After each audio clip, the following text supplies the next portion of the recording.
طرح قربانی جو ہمیں دوسرا سبق سکھاتی ہے وہ یہ ہے اتباع سنت کا پیغام، اتباع سنت کا سبق سکھاتی ہے یہ قربانی۔ کیسے؟ اللہ کے رسول، صحیح بخاری کی روایت ہے، اللہ کے رسول صلی اللہ علیہ وسلم کو ایک عید الاضحیٰ کے موقع پر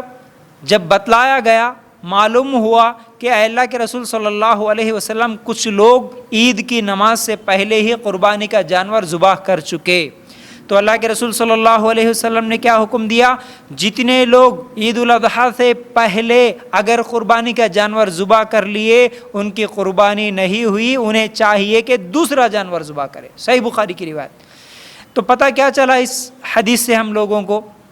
اب جس نے بھی ذبح کیا ہے عید کی نماز سے پہلے، اچھی نیت تھی، اور صحابی تھے، وہ کوئی دوسرے عام آدمی نہیں تھے، صحابی تھے، ثواب کی نیت سے کر رہے تھے، اچھی نیت سے یہ کر رہے تھے کہ ارے عید کی نماز کے بعد اگر میں قربانی کا جانور ذبح کروں گا تو دیر ہو جائے گی، سب سے پہلے غریبوں میں میرا گوشت پہنچے، میرے جانور کا گوشت پہنچے، یہ نیت سے جلدی میں کروں گا، اس ثواب کی نیت سے جلدی میں وہ عید کی نماز سے پہلے ذبح کرے، وہی جانور ذبح کرنا تھا، وہی قربانی دینا تھا، سب کچھ وہی عمل ہے، لیکن عید کی نماز کے بعد کرنے کا عمل عید کی نماز سے پہلے ہوا، صرف آدھا گھنٹہ یا 15 منٹ پہلے ہوا، عمل تو وہی ہے، اچھی نیت ہے، ثواب کی نیت ہے، لیکن پھر بھی وہ عمل قبول نہیں ہوا۔ کیوں نہیں ہوا؟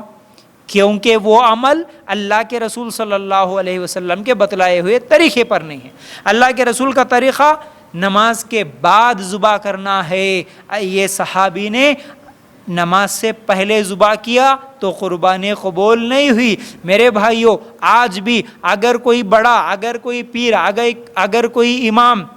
اگر کوئی ہمارے معاشرے کے، ہمارے مولوی صاحب، ہمارے محلے کے یا ہمارے خاندان کے بڑے، آج بہت سارے لوگ صرف انہی لوگوں کے باتوں میں، نہیں بھئی ہمارے بزرگ بولے نا، ہمارے بڑے بولے نا، ہمارے عالم صاحب بولے نا، انہوں غلط بول سکتے کیا؟ ارے بھائی، یہاں پر صحابی کا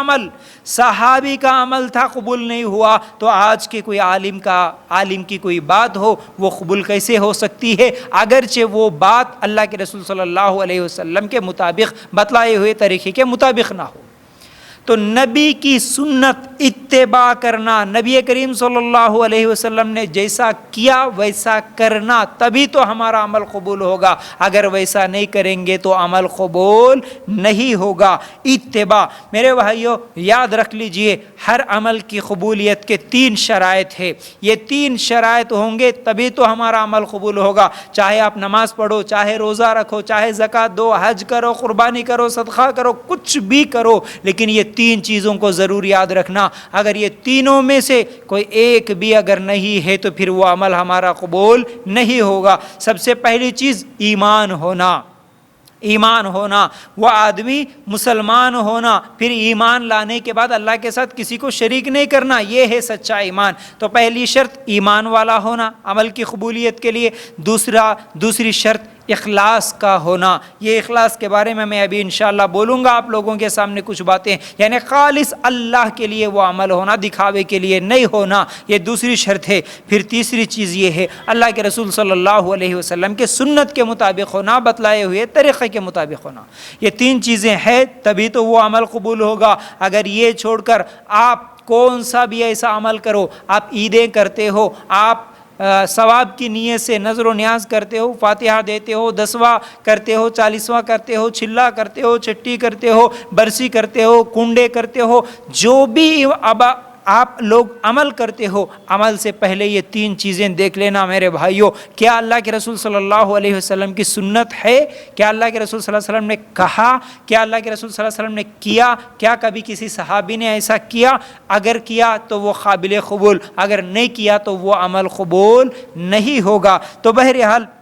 یہ کیا ہے؟ قربانی ہمیں اتباع سنت کا درس دیتی ہے، اتباع سنت سکھاتی ہے، اللہ کے لیے غور کرنا۔ اتباع اصل میں کہتے کس کو ہے؟ اتباع کا مطلب نقش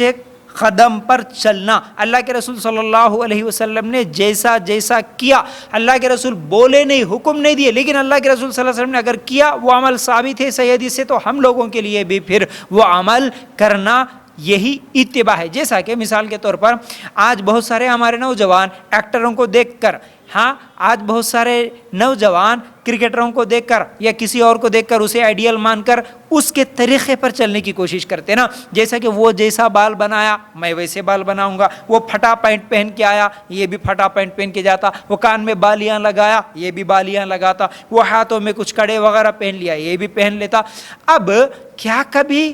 کوئی ایکٹر،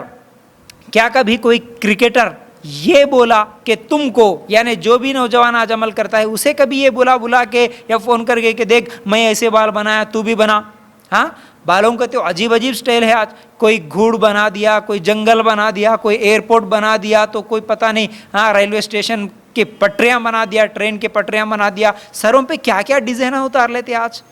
ہاں تو کیا کبھی کرکٹر نے، کیا کبھی ایکٹر نے یہ کہا کہ دیکھ میں ایسے بال بنایا تو بھی ایسے بنا؟ نہیں بولا، اس نے نہیں کہا، لیکن یہ خود کیا کرتا، اس کی محبت میں ویسا کرنے کی کوشش کرتا۔ یہی اتباع ہے، یہی اتباع ہے۔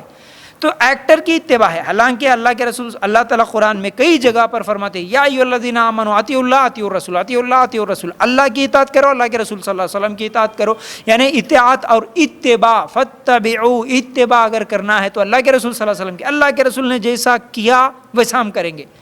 چاہے وہ شادی ہو، چاہے وہ رسم ہو، چاہے وہ رواج ہو، چاہے گھر میں بچے کی پیدائش ہو یا گھر میں کسی کا انتقال ہو، خوشی کا موقع، غم کا موقع، ثواب کا کام، دین سمجھ کے کرنے والا کام، کون سا بھی ایسا عمل، چاہے وہ فاتحہ کے نام پر، قرآن خوانی کے نام پر، گھر بھرانے کے نام پر، میرے بھائیوں ہر وہ عمل کرنے سے پہلے ضرور دیکھنا کہ کیا میرے نبی صلی اللہ علیہ وسلم نے ایسا کیا، اگر کیا ہے تو الحمدللہ ہمارے لیے قابل قبول ہے، اگر نہیں کیا تو پھر وہ عمل سنت نہیں بن سکتا۔ اتباع کیجئے اللہ کے رسول کی، اگر یہ رسول کی اتباع چھوڑ کر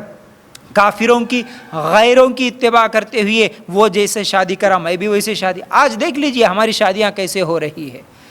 بہت مشکل ہے آج لوگوں کے لیے یہ شادی کا طریقہ چھوڑنا، بہت تکلیف ہوتی ہے لوگوں کو جب ہم بولتے ہیں کہ سنت طریقے پہ کرو۔ بھائی نہیں، آج غیر مسلموں کے، کافروں کے طریقے ہم کو پسند آتے ہیں، شادی کے معاملات میں، رسم و رواج کے معاملات میں، ہاں بچوں کے پیدائش کے معاملات میں اتباع وہی ہے۔ پھر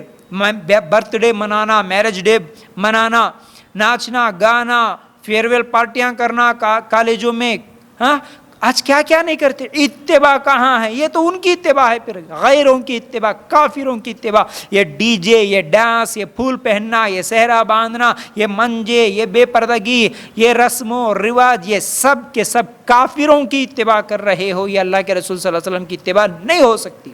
ورنہ بتائیے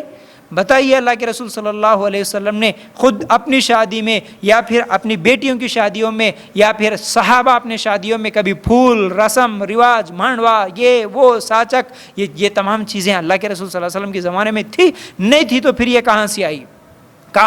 یہ اتباع کافروں کا ہے، اللہ کے رسول صلی اللہ علیہ وسلم کا نہیں۔ تو میرے بھائیوں کم از کم اس قربانی کے موقع پر، ابھی تو اس قربانی کے جانور کو ذبح کرنے سے پہلے یہ ارادہ کر لو، توبہ کر لو، آج تک نہیں معلوم تھا کر لیے، اے اللہ آج کے بعد ہم صرف اور صرف اللہ کے رسول صلی اللہ علیہ وسلم کی اتباع کریں گے، کسی اور کی اتباع